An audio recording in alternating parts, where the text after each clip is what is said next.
마태복음 7장 12절 말씀 우리 다 같이 한 목소리로 읽을까요? 그러므로 무엇이든지 남에게 대접을 받고자 하는 대로 너희도 남을 대접하라. 이것이 율법이요 선지자니라. 아멘. 우리가 계속적으로 산상수훈의 말씀을 살펴보고 있습니다. 오늘 본문의 말씀, 무엇이든지 남에게 대접을 받고자 하는 대로 너희도 남을 대접하라. 이 말씀은 독립되어 있는 말씀이 아닙니다. 이 앞에 보면 그러므로 이렇게 되어 있잖아요. 그러니까 앞에 있는 내용들을 받아서 이야기하고 있는 거예요. 어디서부터 시작된 말씀이냐? 이렇게 볼 때 5장 17절부터 시작된 말씀입니다. 한번 찾아볼까요? 5장 17절에 보면 내가 율법이나 선지자를 폐하러 온 줄로 생각하지 말라. 폐하러 온 것이 아니요 완전하게 하려 함이라. 이렇게 말씀하시고 쭉 주님의 가르침, 율법에 대한 가르침을 주고 계셨어요. 그리고 나서 그러므로 하고 오늘의 말씀을 우리 가운데 주고 계시는 겁니다. 5장 17절부터 시작된 산상수훈에서의 율법에 대한 교훈의 어떤 일단락 마무리를 하고 있는 말씀이 오늘의 말씀이에요. 5장 17절부터 쭉 이어진 말씀들에서 예수님은 구약의 율법들을 새롭게 하셨습니다. 살인, 간음, 맹세, 보복에 대한 계명들을 새롭게 하셨어요. 신앙생활에 대해서도 새롭게 하셨어요. 기도는 어떻게 해야 하는지, 금식은 어떻게 해야 하는지 가르쳐 주셨습니다. 또 세상에서 어떻게 살아가야 할지도 알려주셨습니다. 땅에 보물을 쌓지 말라. 걱정하지 마라. 먼저 그의 나라와 그의 의를 구하라. 그리고 지난주에 말씀을 통해서 이 모든 것을 이룰 수 있는 능력이 우리에게 있지 않고 하나님께 있기 때문에 구하라. 하나님의 능력을 찾으라. 하나님의 도우심을 두드리라. 이렇게 말씀하신 주님 말씀을 우리가 볼 수 있었습니다. 그리고 나서 요약하시는 거죠. 지금까지 계명을 내가 한마디로 얘기할게. 딱 한마디로 얘기하마. 그게 뭐냐면 남에게 대접을 받고자 하는 대로 너희도 남을 대접하라. 이렇게 얘기하고 있는 겁니다. 이 말씀은 흔히 황금률로 많이 알려져 있어요. 황금률. 황금률이라고 얘기하는 건 아주 금 같은 가르침, 귀중한 가르침이다라는 거죠. 인생에서 살아가야 할 때 옳고 그름을 분별하는 아주 귀중한 가르침이 된다라고 얘기하기 때문에 황금률이라고 얘기합니다. 우리가 이 황금률을 흔히들 사용하고 있습니다. 여러분들이 아이를 키울 때 어떻게 합니까? 아이가 어떤 것을 이렇게 잘 모를 때, 이게 옳은 건지 그런 건지 잘 모를 때 어떻게 가르쳐요? 다른 애의 장난감을 뺏었어요. 근데 그렇게 하면 안 돼. 이렇게 우리가 야단치잖아요. 그러면 애들이 묻습니다. 왜? 이러면 우리가 어떻게 얘기하냐면, 다른 애가 너한테 이렇게 하면 너가 좋겠어? 이렇게 물어보잖아요. 그러면 이제, 왜? 난 좋은데? 이렇게 하는 경우가 있어요. 그러면 협박하죠. 내가 그럼 네 거 뺏는다? 이렇게. 그러면 이제 그때서야 남에게 대접받고자 하는 대로 대접해야 된다는 걸 이렇게 깨달았습니다. 이 황금률이 아이들한테 도덕적인 것을 깨닫게 하는데 굉장히 이렇게 쉽게 사용할 수 있는 규칙이 돼요. 그래서 세상에는 이 가르침이 세상에도 있어요. 맹자가 역지사지를 가르쳤습니다. 역지사지. 다른 사람의 처지를 바꿔서 생각해보라. 이렇게 가르친 거죠. 탈무드에도 이런 가르침이 있습니다. 당신이 싫어하는 일을 이웃에게 행하지 말라. 이렇게 얘기하죠. 또 반대로 세상에는 이것과 반대되는 교훈들을 주고도 있기도 해요. 그러니까 반대를 통해서 같은 걸 가리키는 거죠. 이게 아전인수 이런 거죠. 아전인수는 자기 눈에만 물을 끌어넣는다. 그래서 자기 이익만을 추구하는 것에 대해서 아전인수다라고 얘기해요. 한자 성어는 아니지만 내로남불이라고 있습니다. 내가 하면 로맨스, 남이 하면 불륜이라는 내로남불. 이거 다 마찬가지로 대접받고자 하는 대로 남을 대접하라 라는 이 가르침이 있는 거예요. 근데 조금 질문을 한다면 여러분이 성경에서 그렇게 흔히 들리는 말씀을 성경이 가르칠까? 이렇게 생각해 볼 수 있지 않겠습니까? 과연 성경이 말하는 가르침이 그렇게 일반적으로 말하는 가르침과 같은 것일까? 저는 이 성경이 말하는 가르침과 이 세상이 말하는 가르침이 근본적으로는 다른 것이다 라는 것을 오늘 보여주려고 해요. 그리고 나서 이 가르침을 우리가 과연 어떻게 따를 수 있는가? 이것을 좀 보도록 하겠습니다. 대접받고자 하는 대로 대접하라. 이 가르침은 그냥 단순히 도덕률을 우리 가운데 주고 있는 것이 아닙니다. 이거는 하나님의 율법을 이야기하고 있어요. 이것이 율법이요 선지자니라 이렇게 결론 짓고 있기 때문에 그렇습니다. 율법이라는 것은 하나님의 명령을 얘기하죠. 하나님의 명령을 얘기합니다. 이것이 율법이요 선지자니라 라는 말은 세 번역에서 이렇게 번역하고 있어요. 이것이 율법과 예언서의 본뜻이다. 현대인의 성경에서는 이것이 곧 율법과 예언자들의 가르침이다. 이렇게 얘기하고 있습니다. 그러니까 모세오경과 예언서, 선지서에서 얘기하고 있는 모든 가르침은 바로 이것을 말하고 있다라고 얘기하는 거예요. 뭐예요? 대접받고자 하는 대로 남을 대접하라 라는 거예요. 그러니까 이게 그냥 역지사지, 처세의 문제가 아니라 하나님의 명령이다 라고 얘기하고 있는 거예요. 모든 율법을 결론 짓고 있는 내용이니까 그냥 쉽게 넘어갈 수 있는 내용이 아닙니다. 우리가 서로 행복하게 잘 살기 위한 처세일 수 없는 거예요. 하나님의 율법의 말씀을 이해하는데 이 명령은 여기서부터 시작해야 하는 것이 되는 거죠. 근데 문제는 우리가 이 명령을 지키고 싶어 하지 않는다는 거예요. 우리의 문제는 하나님의 명령 앞에서 이 명령을 따르고 싶지 않아 하는 우리의 모습이 있다는 겁니다.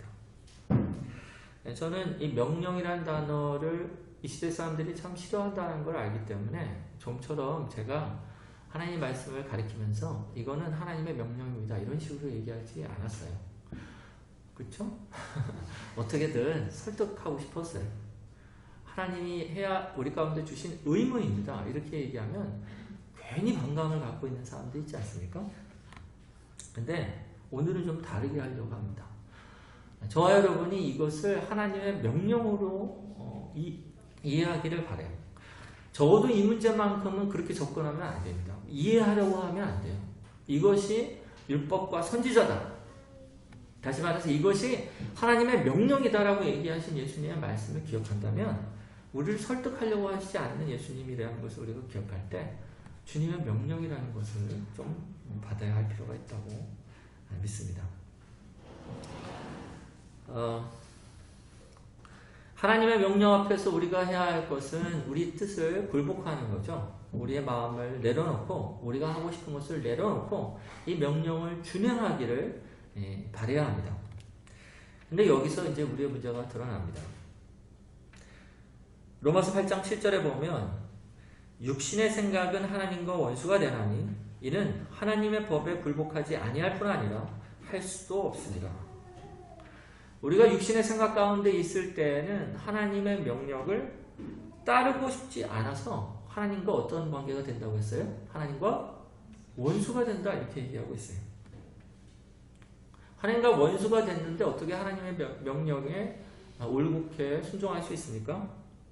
할 수 없다라고 얘기하는 거예요. 저 여러분이 대접받고 싶은 대로 남을 대접하라 이렇게 한 말씀을 틀렸다고 얘기하는 사람은 없다고 생각해요. 이 말을 틀렸다고 얘기하는 사람이 누가 있겠습니까? 우리 아이들한테 똑같이 가르치는데. 세상에 이런 유사한 가르침이 있다는 것 자체가 모든 사람이 이 가르침을 동의하고 있다는 거예요.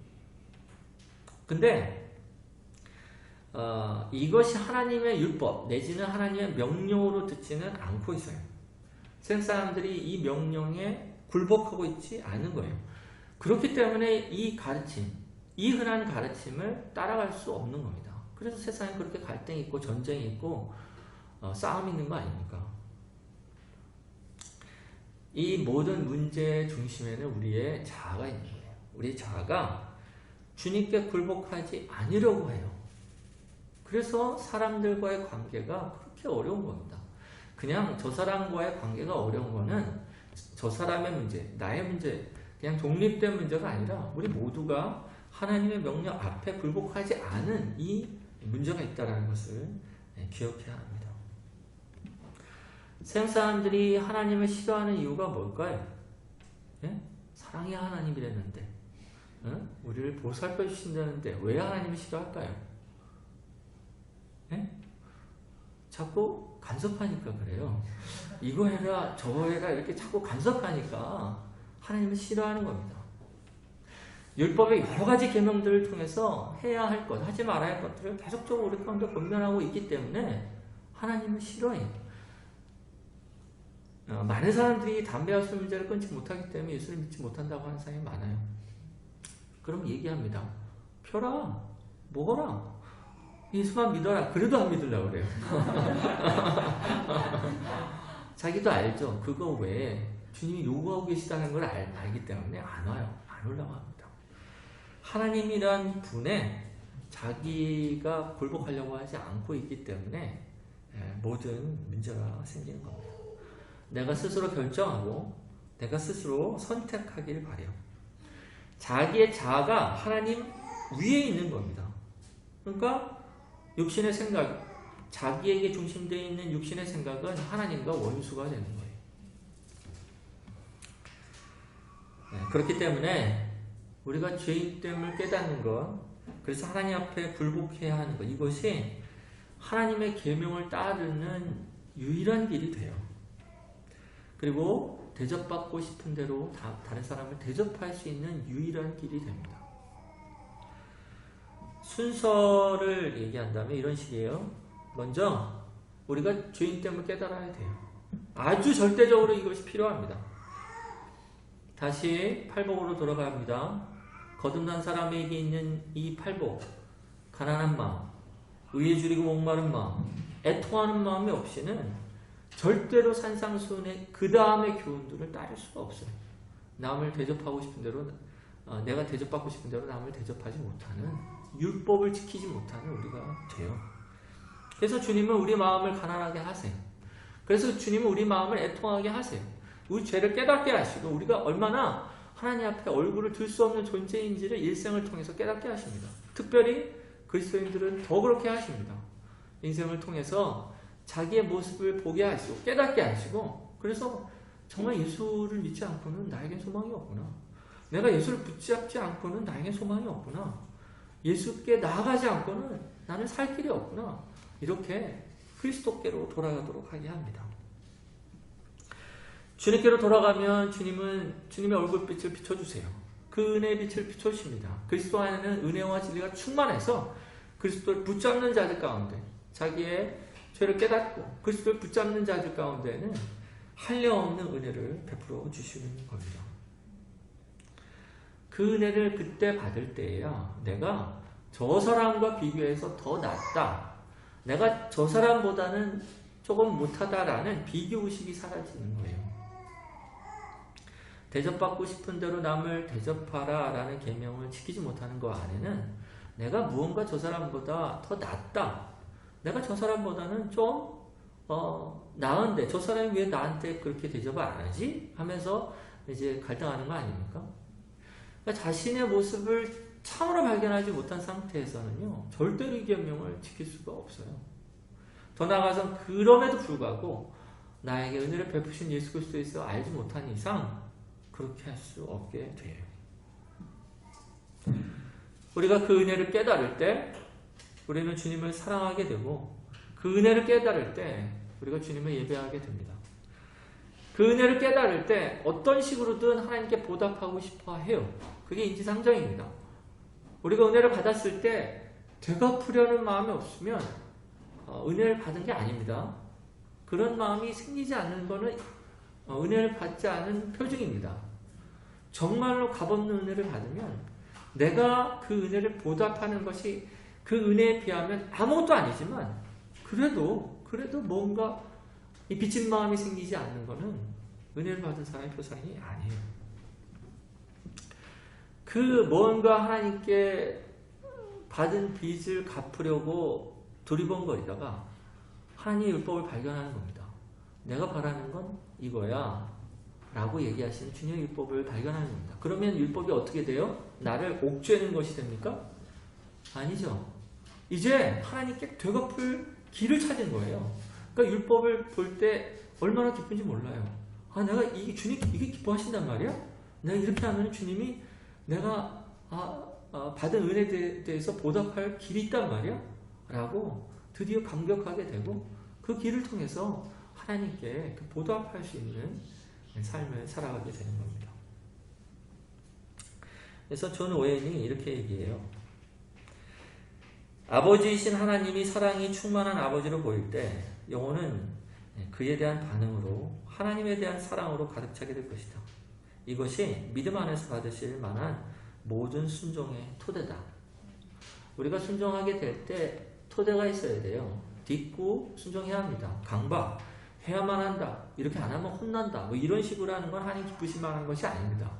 정말 받으실 만한 하나님께 드려지는 순종은 하나님이 날 사랑하셨고 나에게 그 은혜를 베푸셨다라는 이 감격으로부터 시작되지 않은 모든 것들은 헛수고입니다. 헛수고. 안 하는 게 차라리 낫습니다. 가만히 있는 게 나아요. 하지 마세요. 하지 마세요. 하지 말고 주님의 사랑을 바라보세요. 주님의 사랑을 바라보세요. 신명기 11장 1절에 보면 그런즉 내 하나님 여호와를 사랑하여 그가 주신 책무와 법도와 규례와 명령을 항상 지키라. 이 순서를 따르지 않으면 이 율례는 특별히 대접받고자 하는 대로 대접하라라는 율법의 근간, 율법의 기본이 되는 이 말씀을 지킬 수 없다라는 겁니다. 네, 우리는 예수님의 가르침이 세상에서 말하는 교훈과 뭐가 다른지 보고 있어요. 두 번째로 주님의 이 가르침은요 그냥 부정적인 것을 얘기하는 것이 아니라 긍정적인 것을 행하라 라고 말씀하시는 겁니다. 대접받고자 하는 대로 대접하라고 했지 너가 남이 싫어하는 거를 너도 하지 마라 이렇게 얘기하지 않으셨어요. 대접받고 싶어하는 대로 너도 남을 대접하라 이렇게 얘기하고 있는 겁니다. 긍정적으로 얘기하고 계세요. 그러니까 다시 말해서 너가 뭘 하고 싶어, 너가 이런 걸 받고 싶어, 그러면 바꿔서 저 사람한테 이걸 해줘야겠다 이렇게 하라는 거예요. 여러분 안에 그런 욕구가 없으면 할 수 없습니다. 뭘 하나 세상은 뭐 공수래 공수하니까 아무것도 난 필요 없어요 뭐 이러면 나는 대접받고 싶은 게 없는데 그러니까 안 해도 될지 모르겠습니다. 성경은 동일한 것을 말하는 구절들이 많이 있어요. 이 율법의 본래의 뜻을 요약하시는 본문들이 있습니다. 마태복음 22장 한번 가볼까요? 마태복음 22장 35절에서 40절 한 목소리 읽을까요? 시작! 그 중에 한 율법사가 예수를 시험하여 묻되 선생님 율법 중에서 어느 계명이 크니이까? 예수께서 이르시되 내 마음을 다하고 목숨을 다하고 뜻을 다하여 주 너의 하나님을 사랑하라 하셨으니 이것이 크고 첫째 되는 계명이요 둘째도 그와 같으니 내 이웃을 내 자신같이 사랑하라 하셨으니 이 두 계명이 온 율법의 선지자의 강령이니라. 아멘. 하나님을 사랑하는 것과 내 이웃을 내 자신같이 사랑하라. 이것이 뭐라고 했어요? 온 율법의 선지자의 강령이다. 이렇게 얘기했어요. 강령. 이 낯선 단어죠. 강령은 이제 사전을 찾아보면 일의 근본이 되는 큰 줄거리 이렇게 돼 있어요. 그러니까 온 율법서와 예언서는 여기에 본 뜻이 달려있다. 이렇게 번역할 수 있어요. 현대의 성경에서는 모든 율법과 예언자들의 가르침은 이 두 계명에서 나온 것이다. 아까 말한 율법과 선지자다라고 얘기한 것과 같죠. 그래서 우리에게 주님이 요약해주는 모든 율법의 그 본질적인 내용을 두 가지로 얘기한다면 하나님을 사랑하는 것과 내 이웃을 내 몸과 같이 대접받고자 하는 대로 대접하는, 사랑하는, 이것이 율법이라는 모든 파생된 내용들이 있는데 다 여기서 나온 거야. 이렇게 얘기하고 계시는 거예요. 성경에서 이것을 얼마나 많이 반복하는지 모릅니다. 제가 한번 읽어드릴게요. 로마서 13장 9절. 간음하지 말라, 살인하지 말라, 도둑질하지 말라, 탐내지 말라 한 것과 그 외에 다른 계명이 있을지라도 내 이웃을 내 자신과 같이 사랑하라 하신 그 말씀 가운데 다 들었느니라. 로마서 13장 10절. 사랑은 이웃에게 악을 행하지 아니하나니 그러므로 사랑은 율법의 완성이니라. 갈라디아서 5장 14절. 온 율법은 내 이웃 사랑하기를 내 자신과 같이 하라 하신 한 말씀에서 이루어졌나니. 야고보서 2장 8절. 너희가 만일 성경에 기록된 대로 내 이웃 사랑하기를 내 몸과 같이 하라 하신 최고의 법을 지키면 잘하는 것이거니와. 최고의 법이다라고 얘기해요. 모든 계명보다 가장 높은 계명이다 이렇게 얘기하고 있는 거예요. 단순히 그냥 내가 하고 싶지 않은 걸 다른 사람에게 시키지 말아라 이게 아니라 다른 사람을 내 몸과 같이 사랑하라 라고 얘기하는 이 계명이 모든 우리가 지켜야 할 계명의 근간과도 뿌리와도 같은 말씀이다 라고 얘기하고 있는 겁니다.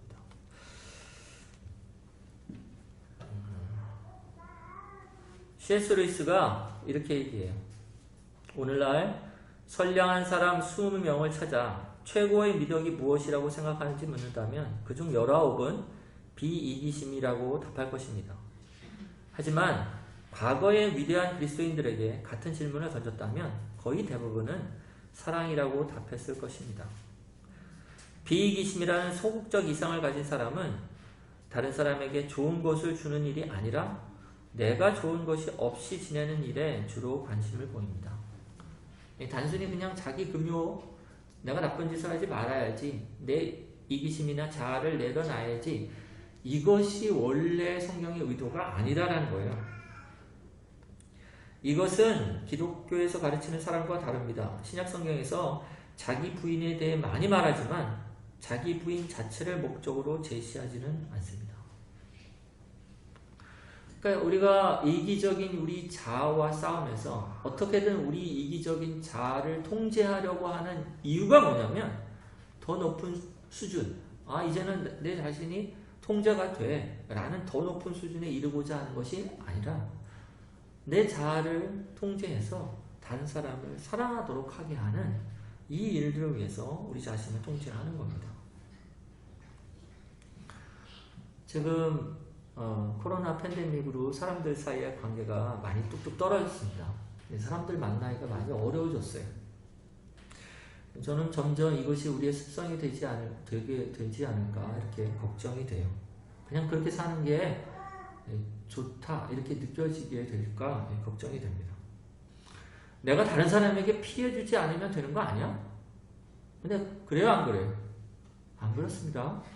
안 그래요. 성경은 그걸 얘기하고 있지 않아요. 성경은 대접받고 싶은 대로 남을 대접하라. 내 몸과 같이 사는 사람을 사랑하라. 이렇게 적극적으로 우리가 나아갈 것들에 대해서 얘기하고 있어요. 사람마다 방식과 모습이 틀려요. 그것을 정형화된 어떤 모습으로 여러분이 떠올리고 부담스러워하지는 마세요. 여러분이 할 수 있는 길이 있을 겁니다. 우리가 할 수 있는 길이 있어요.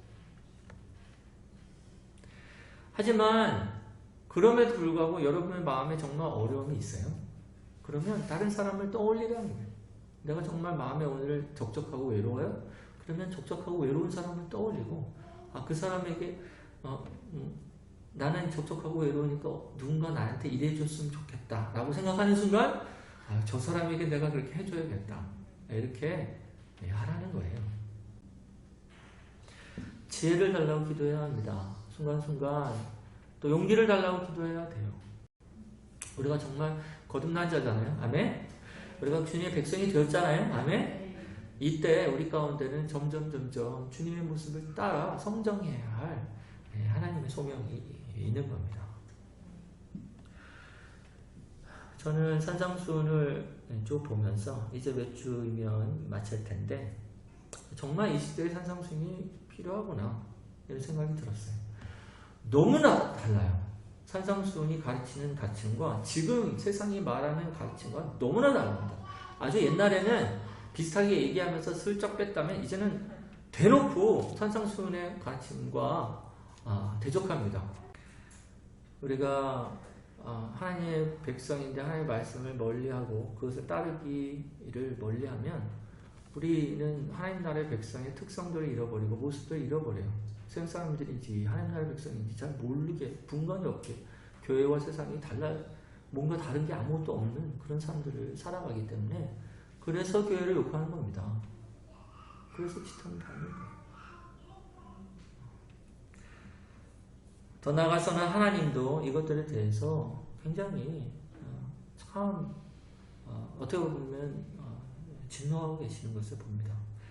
요즘에 우리가 아모스서를 교회에서 읽고 있잖아요. 거기서 보면 아모스 2장 6절에서 8절에 보면 여호와께서 이와 같이 말씀하시되 이스라엘의 서너 가지 죄로 말미암아 내가 그 벌을 돌이키지 아니하리니 이는 그들이 은을 받고 의인을 팔며 신하회를 받고 가난한 자를 팔며 힘없는 자의 머리를 티끌먼지 속에 발로 밟고 연약한 자의 길을 굽게 하며 아버지와 아들이 한 젊은 여인에게 다녀서 내 거룩한 이름을 더럽히며 모든 제단 옆에서 전당 잡은 옷 위에 누우며 그들의 신전에서 벌금으로 얻은 포도주를 마시리라. 여기서 보면 모든 제단 옆에서라고 얘기해요. 모든 예배 행위 안에서 그러는 거예요. 예배를 우리가 아무리 드리고 아무리 우리가 헌금을 하고 하나님의 율법을 지키는 것 같아도 대접받고 싶은데도 남을 대접하는 이 율법의 기본 근간 사랑, 하라는 이 기본 근간에서 우리가 마음을 등한히 하면 사실은 율법 전체를 어긴 것과 마찬가지가 되는 겁니다. 그래서요, 오늘은 상당히 우리 자신이 하나님의 명령 앞에서 괴로워할 필요가 있다고 생각합니다. 만약에 우리가 제대로 사랑하지 못하는 것 때문에 괴로워하지 않으면 저는 그 사람의 신앙은 가짜라고 믿어요. 주님의 명령 앞에 전혀 움직이지 않고 있기 때문에 그렇습니다.